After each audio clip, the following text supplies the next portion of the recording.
Howdy everybody. Welcome to Aft Fuselage video number 12. I know this video is being in the original timeline if you're not watching them after the fact.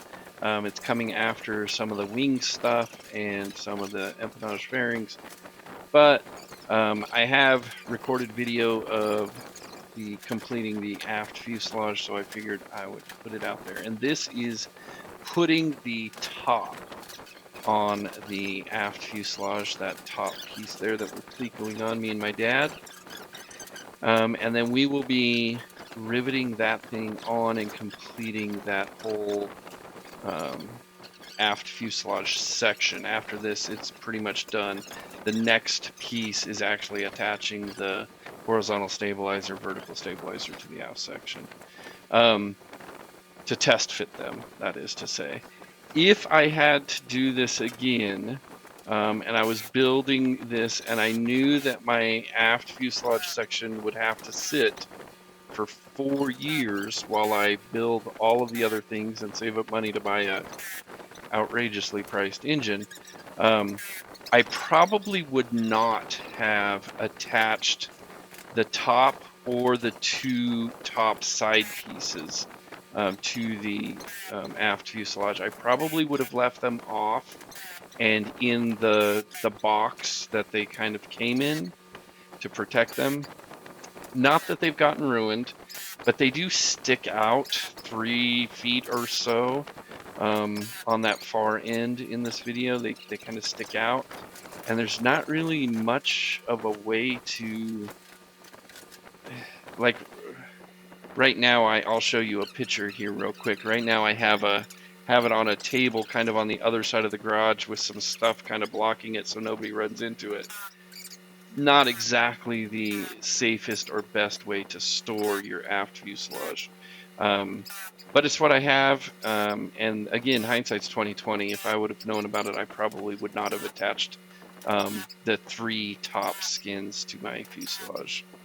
Unless you have a bunch of storage. If you have a bunch of storage or you already have a hangar, hey, that's awesome, and you can go ahead and do it. But if you're doing it in your garage and your wife has to park the van in the garage, you might consider not actually attaching those skins until the very end. Or at least until you get the actual fuselage, and then go in and attach them when you're going to attach the fuselage, the front part of the fuselage there. So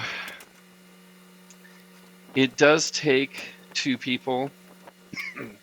I still have no possible idea on how one person could do this whole thing. It's not possible to get that top piece in with one person, I'm sorry. And then there I am, I'm crawling in the center because you have to rivet the brace that's on the top piece to the 2 bulkheads, so it fits in between 2 bulkheads, and you actually rivet it to the bulkheads, and so that's what I was doing inside there. And then we continue on moving down the aft side of that toward the aft side of that,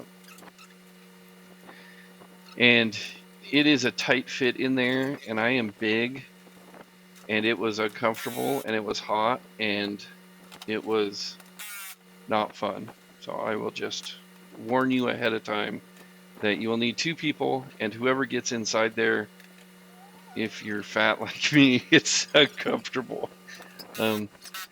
So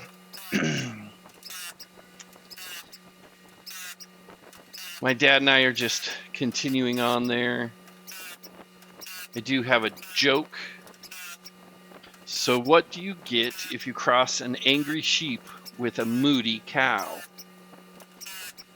An animal that's in a bad mood.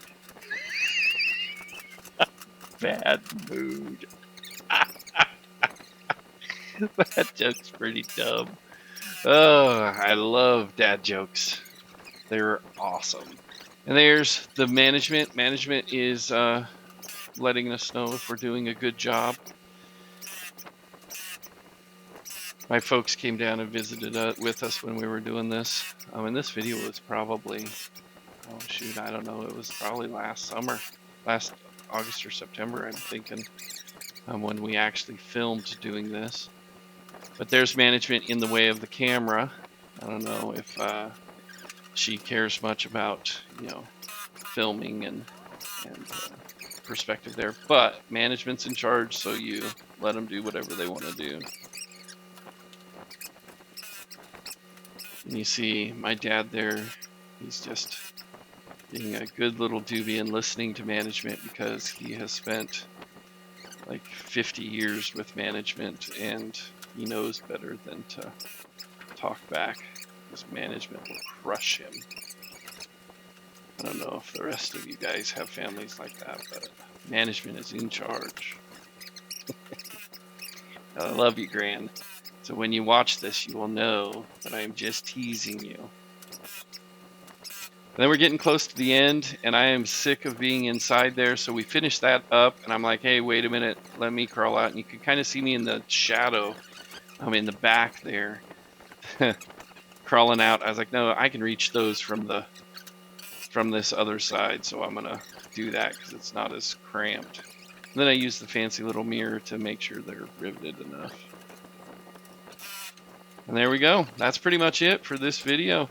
It's real quick, real short. Have fun. As always, subscribe, like the video, and we'll talk to you later. See ya.